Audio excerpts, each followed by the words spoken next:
दिल्ली में कर्मचारियों ने डेरा डाल दिया है। रामलीला ग्राउंड हो या उसके आसपास 1 या 2 किलोमीटर में कर्मचारी दिखाई पड़ रहा है। कर्मचारियों की मांग क्या है, ये बात करें कर्मचारियों से। आपकी मुख्य मांग क्या है? ओपीएस हमारी मुख्य मांग है, जो कि काफी लंबे समय से हम मांग कर रहे हैं सरकार से। अपने आप तो ये सेवक कहते हैं अपने को, तो ये पेंशन लेते हैं, और जो कर्मचारी 60 साल तक निस्वार्थ भाव से कार्य करता है, उनको टेंशन देने का काम ये सरकार कर रही है। तो मेरी सरकार को सीधे सीधे चेतावनी है कि वो कर्मचारियों की ये जायज ओपीएस जो मांग है उसको पूर्ण करे। मोदी जी का कहना तो है, लेकिन वर्तमान स्थिति को देखते हुए जो हमारे अधिकार हैं उनको छीनने का प्रयास किया जा रहा है। कुल मिला के ये है कि आज हम सब लोग संगठित होके अपनी एक मांग के लिए यहाँ पे एकत्रित हुए हैं। मोदी जी का साफ कहना है कि मोदी जी और रिजर्व बैंक के पास पैसा नहीं है, इकोनॉमी देश की डाउन हो जाएगी, तो पुरानी पेंशन की जिदों पर आप लोग क्यों अड़े हुए हैं? मैं 2 बातें कहना चाहूंगा। आप लेकर 2005 से लेकर 2023 के बीच में लगभग 18 साल हो चुके हैं। इन 18 सालों में सरकार ने पुरानी पेंशन का जो पैसा बचा है वो कहाँ है, सरकार ने कहाँ रखा है, एक बात हो। दूसरी बात, वर्तमान समय में सरकार 14% धनराशि और 10% कर्मचारी का, यानी 24% धनराशि सरकार के पास जारी है, और वो किसी न किसी अन्य जो है एजेंसी को पुरानी नई पेंशन लागू करने के लिए उस पैसे को उन्होंने शेयर मार्केट में लगा दिया। हमारा कहना है कि सरकार उसी पैसे के माध्यम से कर्मचारियों को पुरानी पेंशन दे सकती है। ये सरकार के पास विकल्प है। इस पैसे को वो अपने किसी अन्य संसाधन में प्रयोग करते हुए इसके माध्यम से आने वाले 10-15 सालों के बाद जब कर्मचारी रिटायर होगा तो उस रिटायर के माध्यम से उसको निश्चित पेंशन सरकार दे सकती है। सरकार इस पर अगर ध्यान देगी तो निसंदेह रूप से सरकार के बजट की कमी भी नहीं होगी। पिछले 9 साल में मोदी जी किसी आंदोलन से झुके नहीं है। क्या आपको लगता है आप अपनी मांगे मोदी से मना पाएंगे? एकदम। देखिए, हमारा एक ही कहना है कि आप राष्ट्रहित की बात करते हैं, एक देश एक कानून हो, जो कर्मचारियों अधिकारियों के लिए पेंशन हो वही किसी भी राजनेता के लिए भी हो। हमारा यही कहना है। जबकि हर हाई कोर्ट हो, सुप्रीम कोर्ट हो, कह चुका है, आदेश दे चुका है, रिक्वेस्ट कर चुका है केंद्र सरकार से कि यदि एनपीएस अच्छी है तो आप क्यों नहीं लेते हैं, जबकि उस पर सरकार जो है चुप हो जाती है। इसलिए हमारा कहना है कि कर्मचारियों को भी राष्ट्रहित में एनपीएस को बैक कीजिए और ओपीएस को लाइए, अन्यथा आपकी राज देश में कहना न्यायोचित, न्याय संगत नहीं है।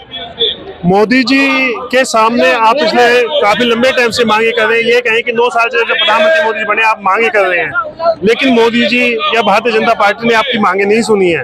अगर 2024 में भी ऐसा ही होता है तो आप क्या करेंगे? हमारा 2024 का जो वोट होगा वो ओपीएस को होगा। सीधी बात है। अगर 2024 से पहले माननीय मोदी जी ओपीएस लागू कर देते हैं तो हम उसका स्वागत करेंगे और उन्हें सम्मान देंगे।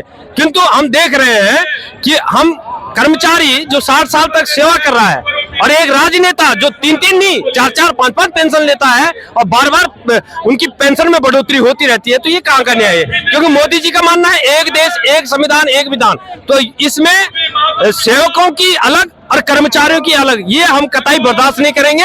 मेरा मानना है कि ये मांगे माननीय मोदी जी को माननी चाहिए। इकोनॉमी पे अगर आपकी पेंशन पुरानी पेंशन योजना लागू कर देते हैं तो 1.25% का कहीं ना कहीं लोड पड़ेगा देश पर, तो उसको कैसे देखते हैं? नहीं, ये तो इनका ये गलत भ्रामक प्रचार है। ऐसा कोई नहीं पड़ेगा। अगर आप देखें तो पेंशन जो ले रहे हैं अभी तक जो राज्य, उनकी इकोनॉमी पे बताएगा क्या प्रभाव पड़ा, क्योंकि उन्होंने तो अपने बहाल कर रखी है। दूसरी बात आप देखें कि एक कर्मचारी को आप 14% शेयर दे रहे हैं, तो 14% शेयर में अगर वो 20 या 25 या 30 साल की सर्विस करता है तो उस सर्विस के दौरान उसे आप 15 से 20 हजार रुपए दे रहे हैं अपने शेयर का। और जबकि रिटायरमेंट के बाद अगर देखा जाए कर्मचारी कोई 5 साल, कोई 10 साल, कोई 15 साल, कोई 2 साल, कोई 1 साल ही रह पाता है, तो उसको देखा जाएगा उस हिसाब से तो उस पैसे का बचत ही है उनके पास। क्योंकि पेंशन व्यक्ति का जो अधिकार है, जो उसके जीवन मरण का जो प्रयोजन है, उसके हिसाब से देखा जाए अभी तक हम जो पुरानी पेंशन में रहे हैं उस पुरानी पेंशन के आधार पर अभी तक क्या प्रभाव पड़ा। और अगर ऐसी बात है तो आप खुद क्यों ले रहे हैं? अगर इकोनॉमी पर प्रभाव पड़ रहा है तो आप खुद भी बंद कर दें। तो प्रभाव तो आप लोगों से भी पड़ रहा है। यूपी में जजों को दे दिया। मोदी जी देश की इकोनॉमी को टॉप 5 में लेके गए हैं, सब कुछ हो रहा है, बजट की कुछ कमी बताई जा रही है। तो अब एनपीएस में ऐसा क्या है जिससे आप संतुष्ट नहीं है? ऐसा तो नहीं है पूरी एनपीएस ही बेकार है, कुछ ना कुछ उसमें कमियां होंगी, वो बताइए। मैं ये मान के चला हूं कि अगर एनपीएस इतना ही अच्छा है तो क्यों नहीं ये नेता लोग उसको स्वीकार कर रहे हैं, ये कर्मचारियों पे ही क्यों थोप रहे हैं? एक देश एक विधान एक संविधान की बात करते हैं, तो अभी यूपी में माननीय योगी जी ने जजों के लिए न्यायिक सेवा में उनके लिए तो पेंशन ओपीएस लागू कर दिए, और यहाँ पर जो है कर्मचारियों के लिए नहीं। ये तो दोहरा चरित्र इस सरकार का दिख रहा है, जिसका हम समस्त कर्मचारी विरोध करते हैं। मोदी जी आपकी मांगे नहीं मानते हैं तो 2024 में या ये कहीं इस आंदोलन के बाद आपकी क्या अगली नीति है? देखिए 2000 अगर हमारी मांगे पूरी नहीं होती है तो सीधी सी बात है, हम कहते हैं हमारा वोट हमारा अधिकार, वो वोट की चोट पड़ेगी साहब। और पहले आपको बहुत बहुत बधाई हिंदुस्तान चैनल को जो आप यहाँ पर आए, क्योंकि मैं यहाँ पे कोई बड़ा सा बड़ा चैनल नहीं देख रहा। आप लोग को बधाई बहुत बहुत, क्योंकि जो चैनल है मुझे मालूम है चैनल के साथ लिए बहुत बहुत बधाई। और एनपीएस जो है वो आपको भी पता है, सभी को पता है, और ओपीएस तो हम लेके रहेंगे, चाहे लड़के रहेंगे चाहे वोट की चोट से लेके रहेंगे, और हम ओपीएस लेके रहेंगे, यही हमारी प्रमुख मांग है। आपसे मेरा अंतिम सवाल है कि सरकार के आप नुमाइंदे हैं, सरकार के साथ आप काम करते हैं, सरकार के कर्मचारी हैं, आपको डर नहीं लगता कि सरकार आपके खिलाफ कोई एक्शन ले पाएगी? नहीं, हमें अब कोई डर नहीं है, क्योंकि देखिए सरकार जो भी कार्य करती है, जो भी नियम कानून बनाती है, उसको इम्प्लीमेंट कौन करता है? एक कर्मचारी। सरकार की पॉलिसी को जन जन तक कौन ले जाता है? एक कर्मचारी की।